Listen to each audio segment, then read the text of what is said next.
These dogs about to get called up. There is our favourite Nature's Gent. He'll start from box number 5, looking to add the Spion Rose to his New Zealand Cup. But this is an outstanding field, and dogs represented from the 3 regions: Northern, Central and Southern. Racing Nature's Gent is slow. Dirk Bale comes out nicely, and Alan Ablett's there as well. Me Jane is spearing up forward too, and so is American Warrior around the outside. Big Time Paddy tries to find the rail, does ahead of Thrilling Raider. Nature's Gent gets past that, and to the back is Electron James. Alan Ablett sneaks through the inside here down the back on Dirk Bale. Here's American Warrior around the outside, got a bit of a check though. Big Time Paddy gets through. Nature's Gent starts to run on as well. Me Jane got checked. Thrilling Raiders trying to run on, then Electron James. Alan Ablett in front of Dirk Bale. Nature's Gent late. Alan Ablett beats Dirk Bale. Craig Roberts Quinella. Nature's Gent to third was big.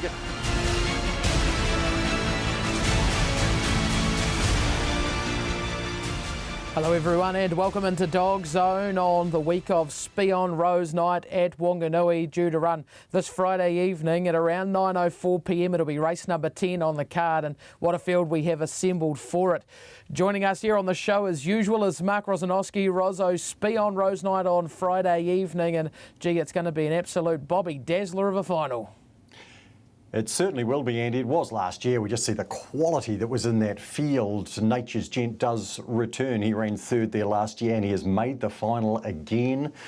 Okay, we have lost dogs like Alan Ablett, Dirk Bale and Big Time Paddy to retirement. 12 months, as we know, is a long time in greyhound racing. But as you say, we've got another special breed of greyhounds coming through, imports, and of course the New Zealand bred Idle Dude as well, Andy, which is just a great story that we'll cover off in this show as well. Looking forward to going through the runners for this and the Dash for Cash. And here we are again, like New Zealand Cup night, we have races on Friday night across all 4 distances at Hattrick, which makes for a very good program. It certainly does. Race number 10 on the program will be the running of the Spion Rose. Here's a look at the market for it. The favourite has come up as Bago Bye-Bye at $2.40. Penny Mac at $3, Dynamonte at $5. Rozzo, the draw has probably thrown up more question marks than answers. Without any doubt, Andy, with Bago Bye-Bye out in the 7, with Dynamonte in the 1, who's noted for pressing out from the inside and pretty much from anywhere. Dogs like Waitohi and Barge Bale, who don't have the quickest early sectionals, are at probably the odds you'd expect them to be, given their relative merits to the favourites in this particular race. But they could get a soft run under some trouble. A dog it has worked out for among the favourites though, Andy, is Penny Mac. Yes, drawn the middle, but drawn to the outside of Diddley, and with Barge Bale to the immediate outside. There shouldn't be any excuses for Penny Mac come Friday. You are correct there. He has come up probably the best of the favourites, and he does look a real chance come Friday evening. It's now time to go runner by runner through the 8 dogs in the final, kicking off with box number 1. The Craig Roberts prepared Dynamonte. He was nice in winning his heat, and we're going to go and have a look at this. 30 and 26 he clocked off box number 5. Diddley running into second here off box number 7. Rozzo, the big thing here, as you touched on, is his racing style and just that wantingness to get away from the rail early. Box number 1, oh, he's going to make it interesting. Oh, look, he will, and you wonder how far he would have gone had Trojan Horse not straightened him up there, and he came together with him. Diddley from the 7, pressing down towards the rail, and in the straight leans all over Questus Bale. Trojan Horse there in the pink just gets a touch tired, top end of 520 metres. Look, solid performance from the dog, clearly. 5:08 lead-up was actually very good for the night. 18:72 to the back mark and 11:54, a more than acceptable run home from Dynamonte. He's won a couple of races from box number 1, Andy. In one of them, though, he was put out for 28 days for failing to pursue, and in each and every one of them he has wanted to press out until he's found a bit of a guiding rail. And I guess the question is, what dog will that be? He's clearly got the ability to win this. He won a New Zealand Cup heat a handful of starts ago, and he's a sub 30-second dog at Addington, but this head on is quite graphic. There he was, just leaning out until he came into contact with a dog, and that steered him round about 3 widths out. Who was the first dog you see him coming into contact here with, Rozzo? Obviously Waitohi, not renowned for early speed. Nature's Gent, he picked the jump in the heat, but another one who's not usually quick early. Who's the first shoulder he meets? Yeah, well, that's a very good question because Diddley is not always the quickest either. And then, of course, you've got Penny Mac. Now, I'm waiting on Penny Mac to really jump and go at Hattrick, and I think the dog's capable of a sub 5 seconds. Well, he was 5:14 the other night, so he's going to have to do better than that, and he was led to the first bend by Nature's Gent. So, unfortunately, I wish I could be convincing about my answer. On last week's efforts, if Nature's Gent can run obviously around a 5:10, 5:12 again, then it might be that dog, and he's going to have Diddley probably pressing down on him as well. Yeah, it's certainly going to be interesting. Runner number 2 is the first of 3 for Angela Turnwald, and this one is Waitohi, good in running third in behind Barge Bale. Rozzo, a dog that gets back and likes to storm home late, as we're about to see with her very, very nice second in the Amazing Chase Consolation in behind none other than Avenger Bale. Not often that you'll see dogs take ground off Avenger Bale. Now, in qualifying that, of course, in the Sockburn Cup, he was, no potential, took a lot of ground out of him. But this is over 520 metres, and Avenger Bale, as we know, a dog who has won the Group 1 New Zealand Stayers Cup. Here is Waitohi here.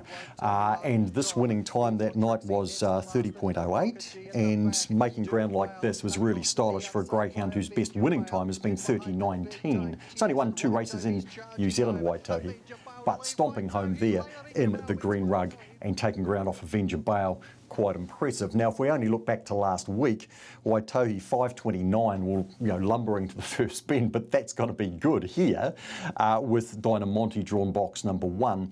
The run home was 11:31, thanks to Form Pro and their individual splits across these dogs in the finals. And Andy, only Dinah Dave went better, and we know how good Dinah Dave is in a run home, and of course he's not in the final. I think there's a real sense of timing about Waitohi. She improved markedly out of that Manawatu second into last week and now into this week, and I think she gets a very real chance, at least at top 3 anyway, for a greyhound who, maybe her best winning chance of a Group 1 is going to be the New Zealand Oaks, but I wouldn't rule her out of this. Box number 3 comes up for Nature's Gent, the second of 3 runners for the Angela Turnwald team. He's been there, done that. He knows what Group 1 racing is all about. He found the early lead last week in the heat, and it kind of looked like race over from that point. Penny Mac was able to get past him, and just interested to get your thoughts on what you felt about Nature's Gent's run last week. He's clearly not right. I mean, he's the New Zealand Cup winner in a heat of this particular race, the Spion Rose last year, I should say. He ran that phenomenal 29.68, and then that third that we saw at the opening of the show in the final. Now, this is him winning the New Zealand Cup. Now, of course, he is pressing on for 4 years old. Now, when I say he's not right, he hasn't won in 10 starts, and he's set himself a very high bar. Now, for him to run home in 11.73, we know he can do a whole lot better than that. He was home in 11.50 in the Amazing Chase to run into second, but he's been stronger than that as well. Talking to Paul Freeman from the Angela Turnwald camp, they have had some issues with the blood around this dog, which they are trying to rectify. They don't get a lot of time between heat and final because obviously with things that you use, there are withholding times. I do believe Nature's Gent can run a better race. Not often he goes around at $10, it's got to be said, and for Nature's Gent supporters, the bookie and us, Kevin Gushlag here at the New Zealand Racing Board, Kevin Brady, who's involved in all 3 of the Angela Turnwald team, he's going to have a great night, and Kevin's a terrific guy, a terrific owner, win, lose or dead heat. I expect better from Nature's Gent, but I still couldn't find room for him in the top 4, Andy. Box number 4 comes up for Diddley, the third of the Angela Turnwald runners. He was second in his heat in behind Dynamonte. It was a pretty handy effort. He was 4th before that after bombing the start at Manawatu. Rozzo, before that, he was down here at Addington, and we're about to take a look at that. He's off the black rug in this race, and he won this in pretty impressive style, and he run the time to match as well, low 30 seconds. Second in this was Idle Dude, who also goes around in this final. This was a good performance here from Diddley. He had to be big and brave and strong, and if he can find this sort of form, he's half a chance come Friday evening. No doubt. He's a brother to Waitohi, and from the time he stepped out and won his first New Zealand start at Manawatu, he has looked very good. He's hurt his chances at times with some fairly average beginnings, or by pressing hard for the rail from out wide. On occasion, he can get out reasonably well and run not a bad opening sectional. He was very good that night, wasn't he? His time was very good, and he ran 30.07 after that at Hattrick. Again, like his sister Waitohi, a Class 4 race is the highest that they have won. Here they are, yes, as Class 5 dogs, but not having won Class 5 races, but looking a real chance, at least for top 3 anyway, Andy, with a half-decent beginning here. But he will be leaning over Nature's Gent, which might not be much fun. We're expecting Waitohi to be missing early, and we're expecting Dynamonte to come out. So that run to the first bend will be most interesting. Movement out from the 1, movement in from the 4.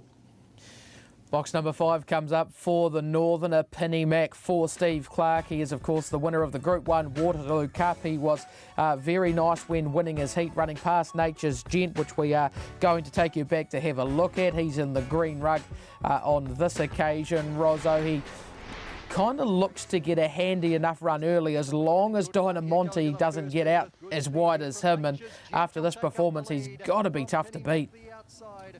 Yes, look, he's got past Nature's Gent here with question. I mean, obviously, Nature's Gent running home in 11.73, and we know that he's 2 to 3 tenths of a second better than that. Can be even more right on top of his game, but whether he's still got that's another thing. But he's got better than last week, you would think, in him. But Penny Mac, nonetheless, has run past him. He's a dog that's not known for that. He does his work from the front. Now, he's won the Waterloo Cup, so he's been a Group 1 winner. He was good enough to get through to the final of the New Zealand Cup, where he just didn't pick it quite right, so he got up on the heels of the leader going into the first bend, a bump turning for home, and ultimately he finished in 6th spot. Steve Clark's very happy with the dog, and he's very happy with the draw, Andy. It's worked out well for him in box 5. Not only that, he's operated well from the middle boxes before. He's won 3 of 4 starts from box number 5, and some dogs actually do like being in the middle, and they like the angle to the first bend, and if the draw goes right around them, then they excel. I think Penny Mac can do that. I do believe, Andy, he's got a sub 5 second opening sectional in him, and I can't see that amongst the remainder of the field. Now, if he does that and clears Dynamonte, he becomes a very real chance of beating Bago Bye Bye, who we'll talk about soon because he overcame adversity last week and was very good. So Penny Mac has to be right on his game to add to the Group 1 Waterloo Cup, but I think the draw gives him a real opportunity to do it.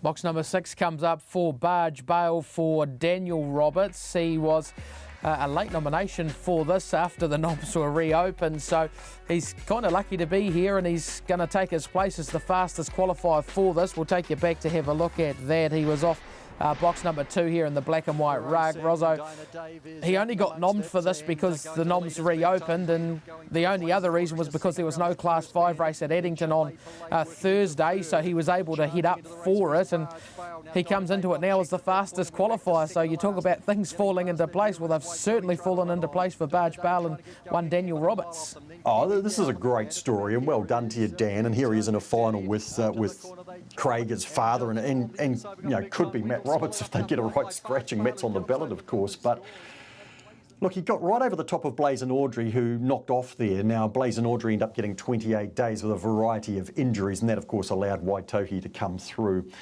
from her 3rd placing. But Barge Bale, 5.24, slow lead up, but not as slow as Waitohi. 11.41, very good run home, a 10th slower than Waitohi.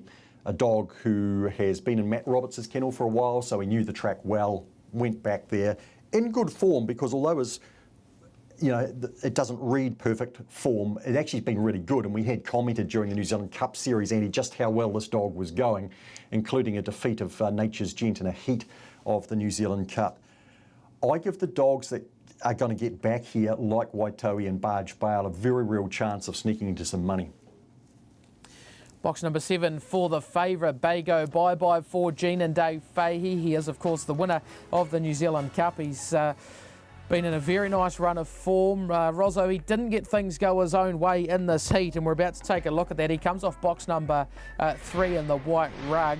The dog off the inside here, Fair Dodger, just takes a right-hand turn into him, into the first turn, and gee, although he's run 30.27, he wasn't the fastest qualifier. I think you can paint a picture for the fact that he probably would have been the fastest qualifier had that trouble not happened. Oh, without a doubt. And Barge Bale, the dog we just saw, 30.22, was the fastest qualifier, only 5/100ths of a second faster. And I just would have given you any odds you cared to imagine or name, Andy, for Barge Bale to be the fastest qualifier for this. But Bago Bye Bye was the impressive run of the night, copping that at the first bend. overcoming that. We talked about his professional run, his decision making in that New Zealand Cup final, which was very good, which won him the race. And there again, overcoming that, first up on a new track, then piercing up the middle down the back straight and coming under Idle Dude in the straight. So I don't think you could have asked for any more from him than that, and time was reflection of the, well, A, there was trouble in the race, and B, the track was just a little bit sticky. They weren't ripping off very fast times. A couple of sprint times were very good.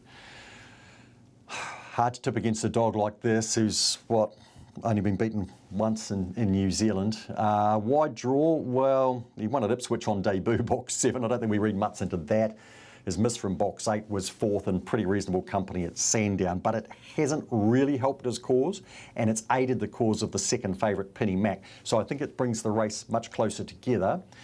And I think, Andy, we're probably in agreement that if you toss the draw around and Bago Bye comes up with a better draw, we're both on him, and he's a very short price favourite. But if you're a Bago Bye fan, he has drawn 7.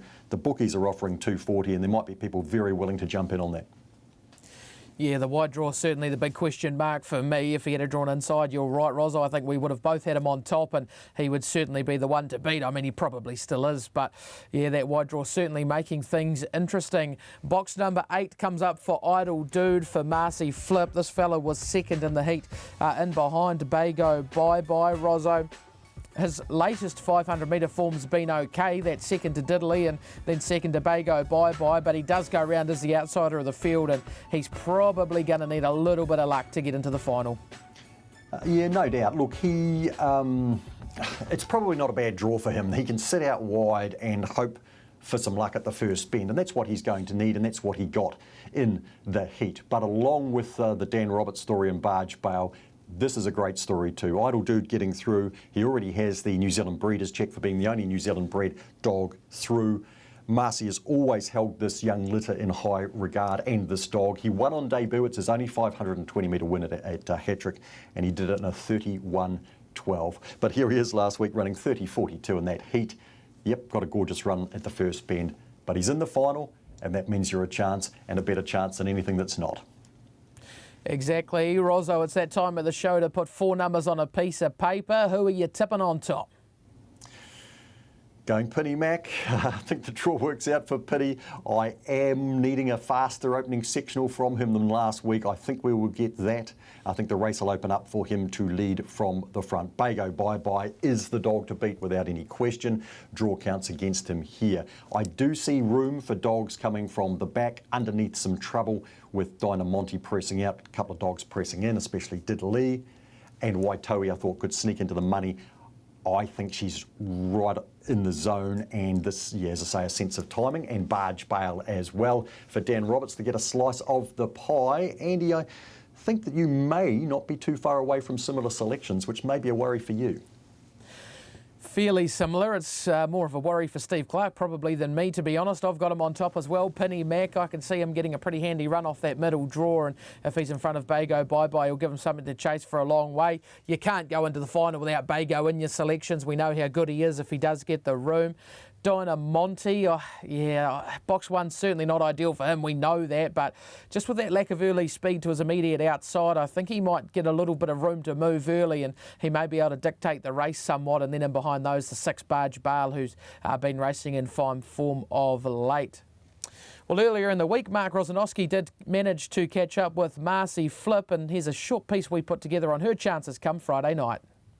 Well, Marcy, Idle Dude, is a young New Zealand bred dog, has made the Speon Rose final at Group 1 up against some big bangers, Australian breds. How are you feeling about that? Oh, I'm pretty happy about it, Mark. He's, as you say, he's only a young dog, and he's actually, like, I've only just stepped him back up to the 520. I thought he actually won his first race over 520 as a maiden, and not a very flash time. I thought he was a bit weak, so hence I was sprinting him, and now I've got big and brave enough to put him back over the 520. He went super at Christchurch, and yeah, so that's why I had to have a go at the Speon Rose, and to my amazing surprise, he's in the final. And indeed, you're in the final now, and you've come up with box number 8. What's your reaction to that? The more I think about it, the happier I am, because he's going to be out of trouble out there because he doesn't sort of jump and crash hard to the rail or anything. And I just think he'll be quite safe out there and he'll be able to pick his own path. In the Group 2 Dash for Cash, you have another from the same litter as Idle Dude, Idle Nifty, who has made it through and drawn box number 6. Yes, well, they've only just turned 2, so to me that's still very, very young. They've got a big future ahead of them, and to be doing what they're doing at the age they are now is just a super achievement. Nifty is bigger and stronger, as in when we're leading him around the kennels and things, and he likes to climb all over you.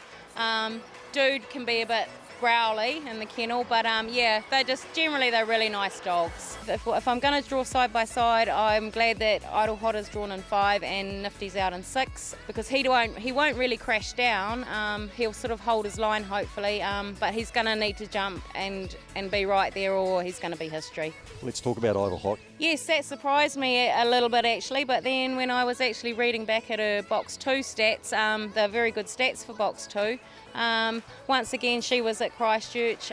She actually had a bit of an injury with a webbing, and I had to work very, very hard on that to get her back for the heats for the Dash for Cash, and she actually only had a couple of gallops from Christchurch to the heats, so she was fresh. Hopefully there's a bit of improvement in her, but she's going to need to jump as well.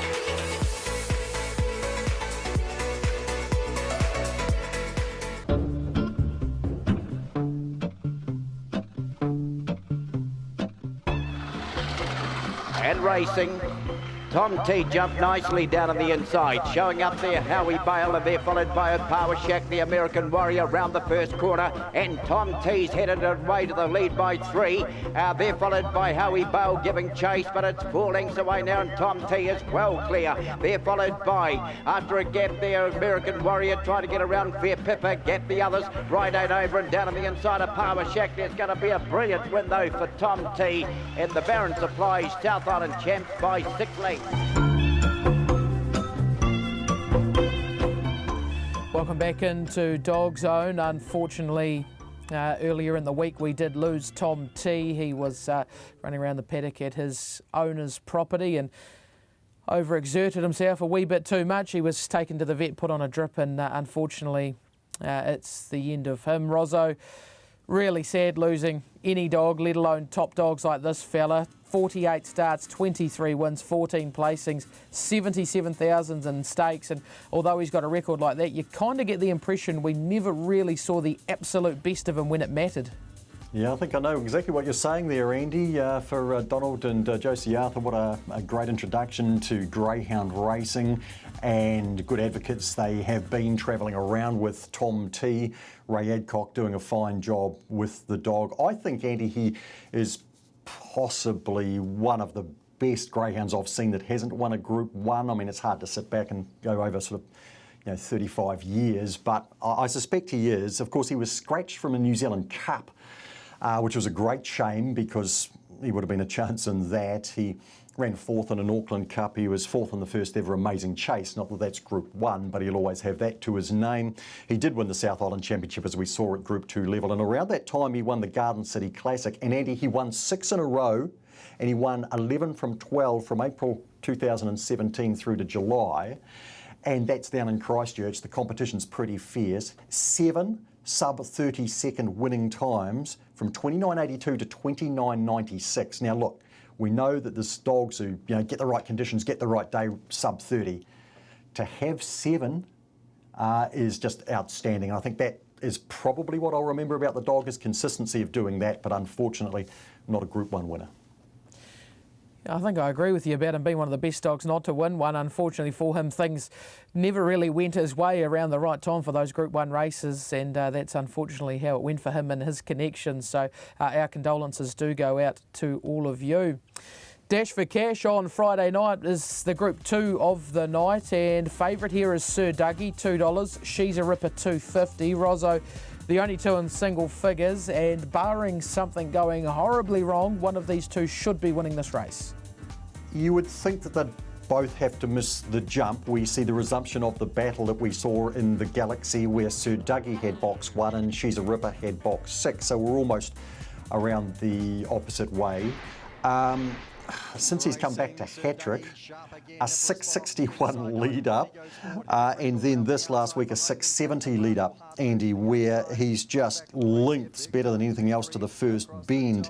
First week he ran 17.21. Track wasn't quite as fast last week for the heats, so it was 17.34. Run home of 10.64. There are dogs, She's a Ripper of course included, who can run home quite a bit faster than Sir Dougie, but if he's going to rip off another 660 to 670, even if he pulls out a 680, he's going to be in front and he's clearly there for the dog to beat. But She's a Ripper gets her opportunity, she gets that inside draw. Question is, can she make it count? Yeah, she's going to want to begin a little bit quicker than she did first up at Wanganui, but her overall time was good, 17.40. She's less than a length off Sir Dougie. Rozzo, we talked about this in the Galaxy. As it turned out, the draw won the race for Dougie. Well, Ripper's drawn inside of him here today, or for Friday evening. So does that reverse the winning order, or does Dougie still, is he still on top? Is he still the one to beat for you? He is for me because of those searing sectionals 2 weeks running. If he rips off another one of those, he's in front, then She's a Ripper has to do something. Now, there's no guarantee she'll jump that well, and I've seen dogs jump fairly ordinarily from box number 1 at hat-trick. She led up in 6.89 last week, which off her beginning there was more than acceptable, home in a 10.51. If she stays in touch, look, clearly she's a chance, and I went with her in the Galaxy. I am flipping back in this particular race, but I think you're going with She's a Ripper. To the nail, won't put any pressure on her early, you wouldn't think, so that's certainly a plus. Yeah, it certainly is. He does like to just run away from the rail there a little bit to the nail, so the Ripper going to get plenty of early room. Rozzo, 4 numbers on a bit of paper. They're on the bottom of the screen at the moment. Talk us through your selections. Okay, easy, I think, top 2. 7 Sir Dougie over the 1 She's a Ripper.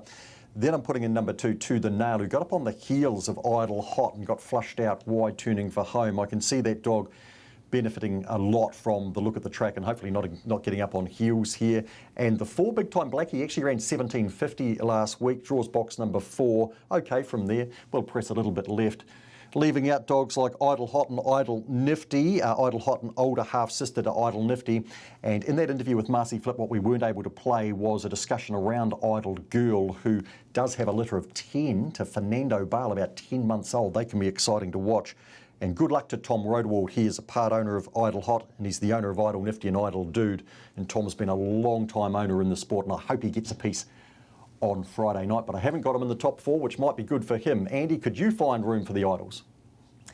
Found room for one of them in 4th. I've gone 1, 7, 8 and 6. I think She's a Ripper with that draw, especially with To the Nail and 2. I think she can get the job done. Over the 7, Sir Dougie, who doesn't need any explanation from me. The 8, Thrilling Katie, who's been in good form for Emma Potts. And then the 6, Idle Nifty, who he's a pretty promising young dog who I've got a bit of time for. And I think if he can get the right run off box number 6, then he has some sort of chance as well.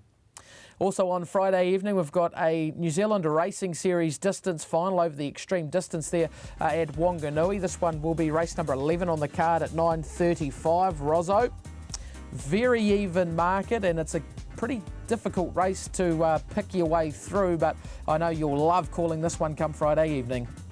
Absolutely, over the 755 metre extreme trip. I think there's an outstanding bet here, Andy. If you're watching now and Christian Cyborg is still at $5, that could well be the bet of the night. I am convinced about that. I think it's an outstanding dividend for her. She ran second to Dusty Gambler in the Group 1 Wanganui distance back in April. She only beat 1 home last week, Andy, but 520 metres at hat-trick's no good to her. If you watch her to the lure, she is in front. She was absolutely humming. In the past, she's had the wood on dogs like Translator here over the trip, and I think to be priced up at $5 is outstanding. And if you want a long odds place bet in that, I think Big Time Lone Star is massively over the odds at 50 to 1. So I think there's 2 potentially good bets out of that market. How about you? Yeah, pretty hard race to pick your way through, I think. There's some drawn upside down. Poor old Translator's come up with a wide draw again, and I think Opawa Racer off the one could lead them early, but just whether or not she sees out a good strong 700 at this stage of her career is the question. Well, that's about all we have time for here on DogZone. Rozzo, thanks very much for your time once again, and best of luck with your calls there on Friday evening. Yes, thank you. Thoroughly looking forward to calling across the 4 distances. Daryl Robinson will be on track hosting as well. Christmas at the races, big crowd guaranteed. Good luck with that, Rozzo. That's all we have time for here on DogZone. Friday evening at Hattricks, where it all goes down, the Spion Rose and the Dash for Cash. We'll be back next week to review that here on DogZone, but until then, happy punting.